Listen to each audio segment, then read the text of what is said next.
कुछ मंदिर भी रोज जाते हैं, बिना मंदिर जाए रहते ही नहीं है ना। और उसके बाद में पूजा पाठ भी खूब करते हैं और व्रत भी खूब रखते हैं। ऐसा नहीं है व्रत नहीं रखते हैं, बहुत से तो उनमें से मैं भी एक हूँ, उनमें से मैं भी एक हूँ। तो लगा दे कि मैं मंगलवार का व्रत रखता था, शनिवार का रखता था, सोमवार का भोले का रखता था, और मतलब दिन में मैं 4 दिन व्रत रखता था, 3 दिन रोटी खाता था। और मेरी प्रक्रिया यह थी कि मैंने कभी कम से कम 10 या 12 साल यहाँ से दिल्ली से और गोवर्धन जाना, वहाँ स्कूटर खड़ा करवाना, स्कूटर से जाता था। कोई कभी कभी मेरे साथ भी चला जाता था।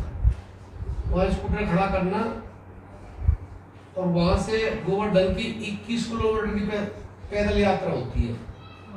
पता नहीं सबको पता है कि नहीं पता है।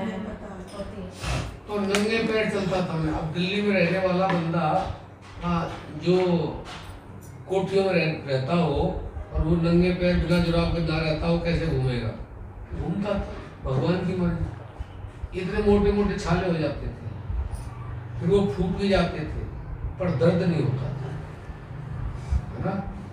लेकिन ये सब करते करते मेरे को शांति नहीं मिली, शांति फिर भी नहीं मिली। मेरी मन की तसल्ली हुई ही नहीं।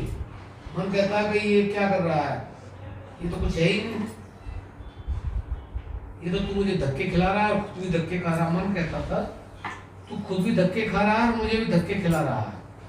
मैं बहुत सारे साधु संतों के पास भी गया, लोगों से गुरु नाम मंत्र भी लिया, उनकी सेवा भी की। मैंने एक संत की तो 12 साल सेवा करी।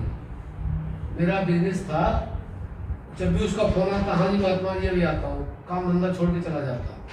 मेरी घरवाली बैठती थी ऑफिस में, वो कहती काम छोड़ के जा रहा, लोग कहेंगे भाई काम हुआ नहीं, ये क्या कर रहे हो, हमारे पैसे वापस दो, मेरे को बोलेंगे। लेकिन ऐसा कभी हुआ नहीं मेरे। लेकिन फिर भी मेरी तसल्ली नहीं हुई। जब तसल्ली नहीं हुई तो फिर मैं किसी ऐसे इंसान के पास गया, उसने मुझे श्वासों के बारे में बताया, जो माता जी बता रही है आज।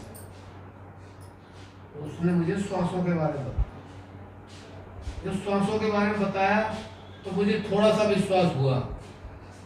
और उसने ये भी समझाया, ये भी समझ लो जैसे माता जी समझा रही है कि श्वास ही भगवान है, श्वास में ही भगवान है। अगर हमारी श्वास न चले, चाहे हम हो, चाहे कोई औरत हो, बच्चा हो, बूढ़ा हो, राजा हो, भिखारी हो, ये श्वास नहीं चलेगी तो जय श्री राम, जल्दी ले चलो भाई। यानी कि हमें ये समझ लेना चाहिए कि श्वास से ही हमारी वैल्यू है। चाहे हम छोटे आदमी हैं, चाहे बड़े आदमी हैं, चाहे गरीब हैं या अमीर हैं, चाहे हम खूबसूरत हैं या बदसूरत हैं, हमारी जो वैल्यू है ये हर इंसान को, पूरे संसार वाले इंसानों को समझ लेनी चाहिए कि श्वास से ही वैल्यू है। और जो संत समझा रहे हैं, माता जी समझा रही है, बहुत सारे संत समझा रहे हैं, लेकिन इनकी तरह से स्पष्ट रूप से कोई नहीं बता रहा है। ये सब लोगों के रोज कमेंट आते हैं कि इतने स्पष्ट रूप से माता जी समझा रही है, कोई नहीं समझा पा रहा है। और संत कहते हैं वो नाम दान दे दिया, बता दिया, और उसके बाद अपने आप नाम जप करो। अब उनके अंदर प्रश्न आएंगे, उनकी शंकाओं का समाधान होगा, बच्चा पढ़ेगा तो पूछेगा तो कौन बताएगा? गुरु ही बताएगा ना। फीस तो यहाँ तो फीस भी नहीं लग रही, लेकिन स्कूल में फीस भी लगती है। तो कहने का मतलब ये जो समझा रहे हैं और संत भी बता रहे हैं, और ये हमारे ग्रंथों में भी लिखा हुआ है कि श्वासों का भजन सर्वोपरि है। जो हमने 90 साल नहीं 100 साल की हमारी उम्र है, 99 साल हमने क्या किया? मंदिर में गए, पूजा पाठ की, हरिद्वार गए, मथुरा वृंदावन गए, इतना सब हम कुछ करते रहे। लेकिन जो हमें वो 90 क्या 99 साल में नहीं मिला, श्वासों से वो 1 साल में ही मिल जाता है। चाहे किसी के पास धन की कमी, चाहे किसी के शरीर में कोई कमी है, चाहे किसी के मन में कोई कमी है, बेचैनी रहती है, परेशानी रहती है, ये सब दूर हो जाती है। लेकिन दूर कब होती है?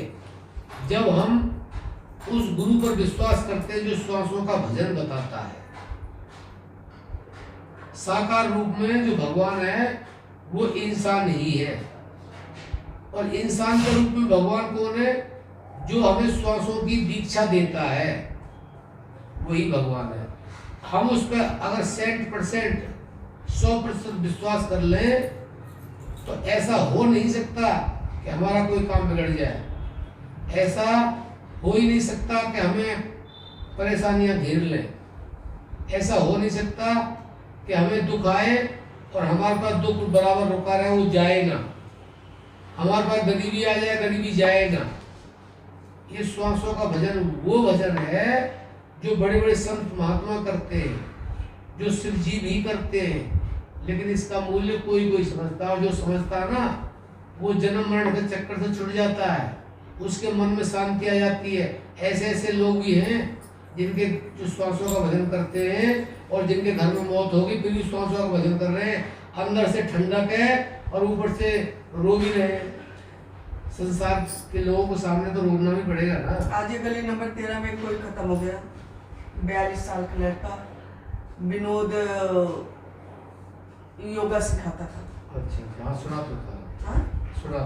हाँ, तो बेटे तो ये वो ज्ञान है जिसका मूल्य तीनों लोगों में कोई चुका नहीं सकता, लेकिन हर चीज के तरफ ध्यान है।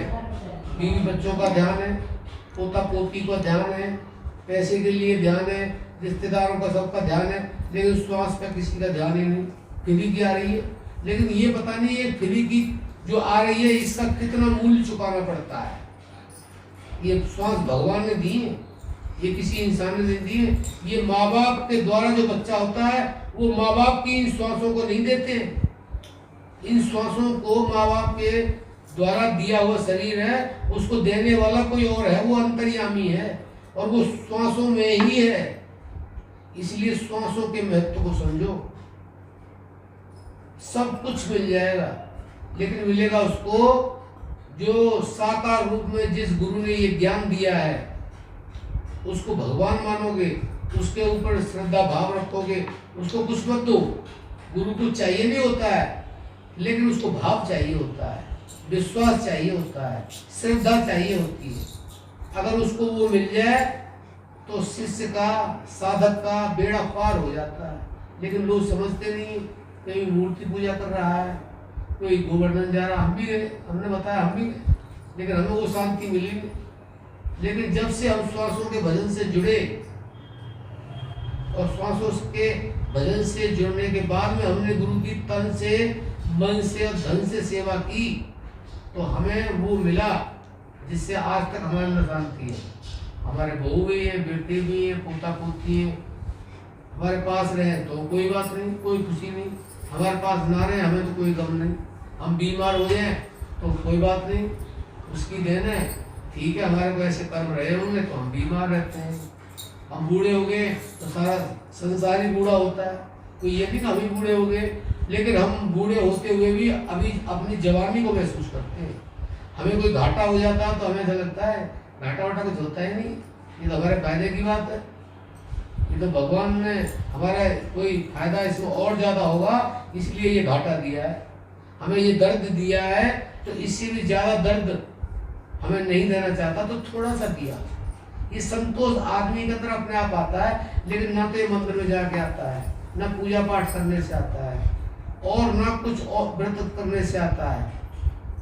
ये सब श्वासों के भजन से आता है।